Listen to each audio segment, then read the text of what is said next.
estoy haciendo tinga de pollo. Or, I am making chicken tinga. We're gonna have tacos tonight and we're gonna have taco salad. As usual, when I make something like this, I'm gonna make a whole bunch so we get a bunch of meals out of it. We'll freeze some, it'll be great. So, all you really need to have to start with it is shredded chicken meat. We don't happen to have any. You know, you can just go to Costco, buy the rotisserie chicken, just shred that piece of cake. We do it all the time. You can freeze it after that, and then you have it for times like this. But if you don't happen to have shredded chicken meat, here's what you do. I'm starting with 4 boneless, skinless chicken thighs. This could be chicken breasts. It really doesn't matter. You could actually do a whole chicken, just boil it and shred it. There's just any number of ways to get your shredded chicken. And I'm going to add to that a chopped up carrot, a chopped up onion, and you don't even have to worry about peeling the onion because you're not going to eat this one. What we're doing here is while we boil our chicken, we're going to make a little bit of chicken stock that we're going to use in our tinga. And I have here a weird little garlic from our garden. And so what you want here is just a couple of garlic cloves, and you just put them in whole. And so that's what I've got here. It's the whole head of garlic amounts to a couple of cloves. It's instead of elephant, it's pygmy? Yeah, pygmy garlic. And 1 bay leaf. And let's go with about a teaspoon of salt. Okay, and that will give us a nice broth. And then all we're going to do is cover this with water and cook it for about a half hour. At the half hour once the water reaches a simmer.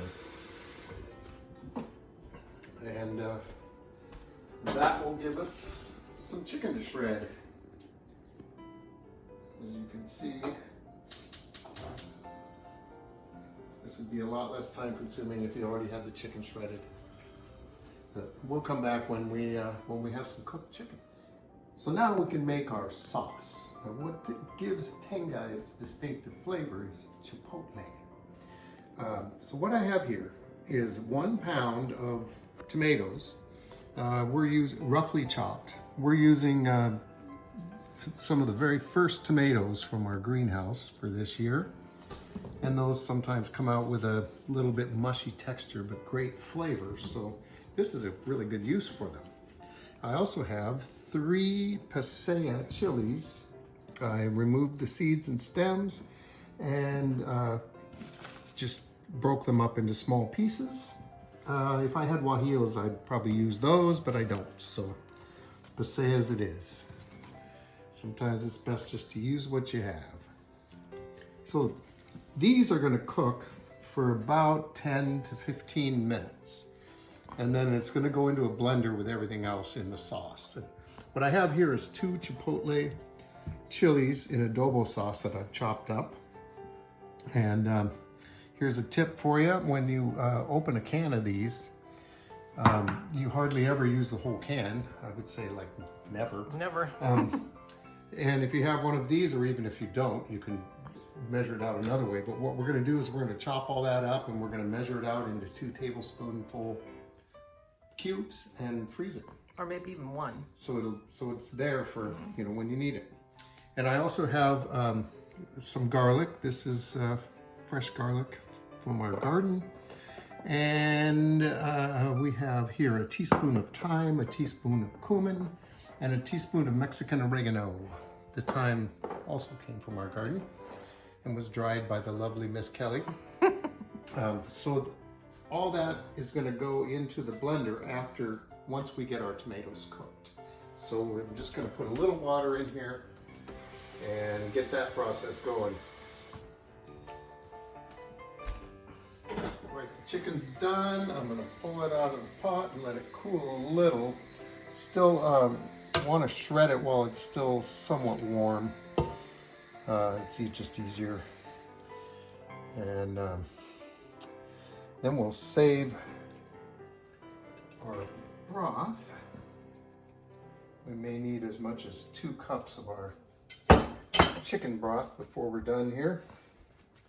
So I'm just gonna pour it off. That'll be plenty right there. And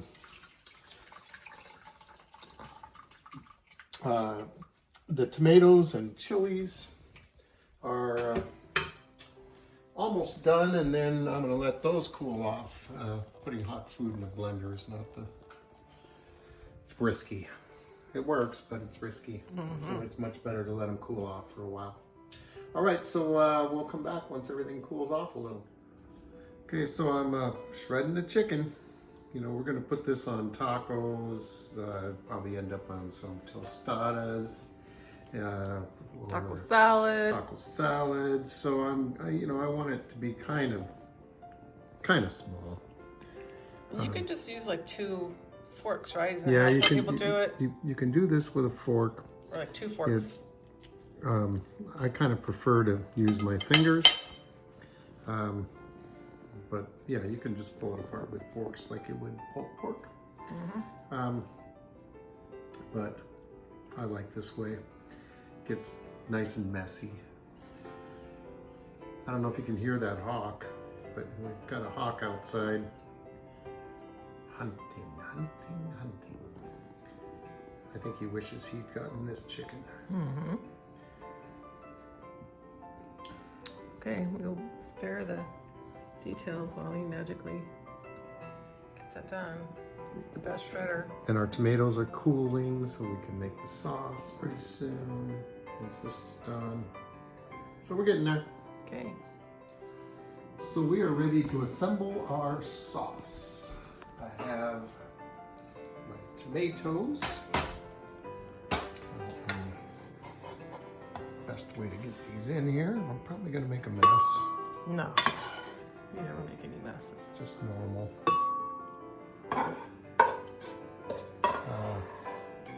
I cooked these down. There really isn't a lot of extra juice left, but I'd rather have, well, actually the juice that's in here should probably be pretty good too. Tastes like tomatoes and chilies. So these chilies should add a really nice, almost smokiness to this. So are the chipotles, really. Yeah, chipotle as well. I saved out a couple of the carrot pieces from our chicken broth. In with the garlic, in with our spices. Ooh, I'll leave all the cumin behind. And in with our chipotle.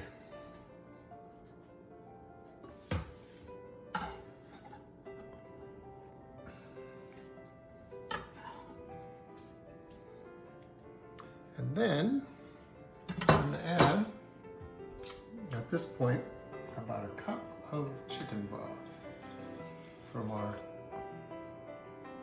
little chicken boiling.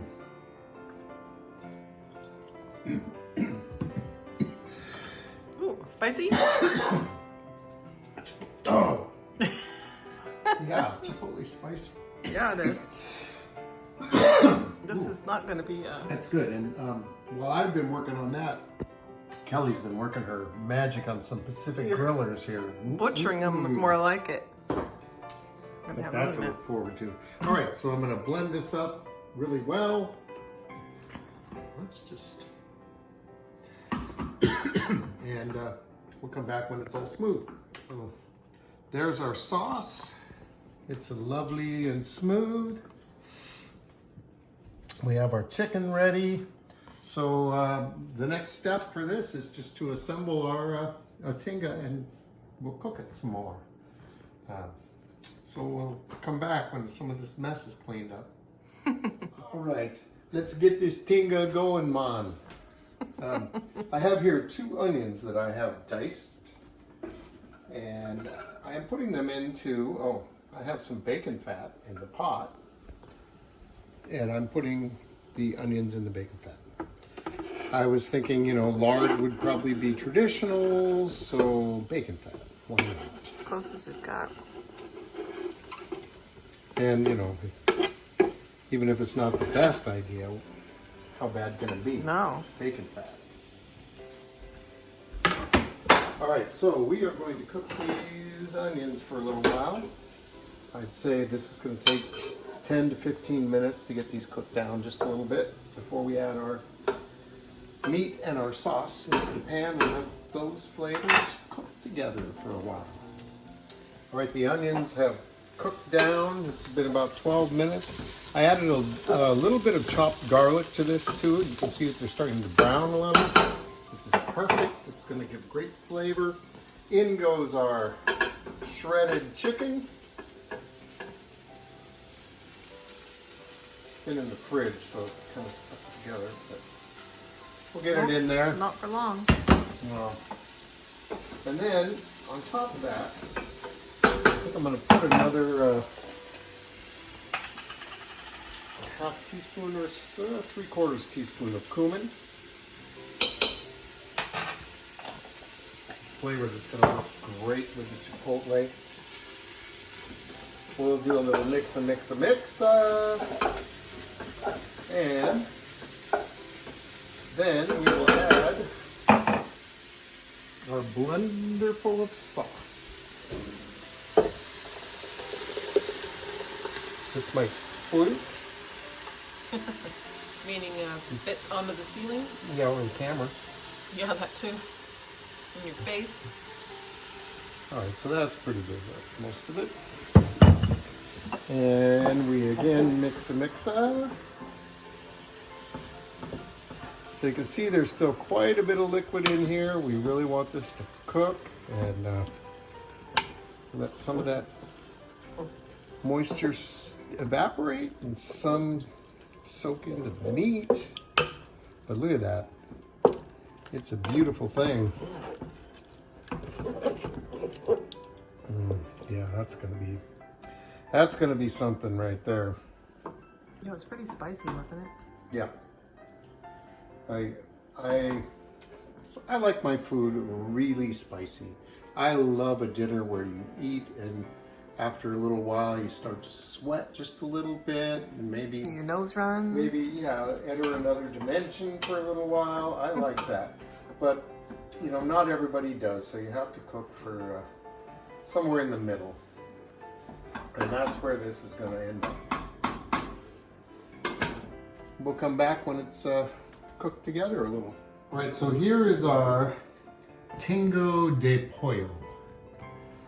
And it really... Pollo as chicken. It really is good. And let me tell you.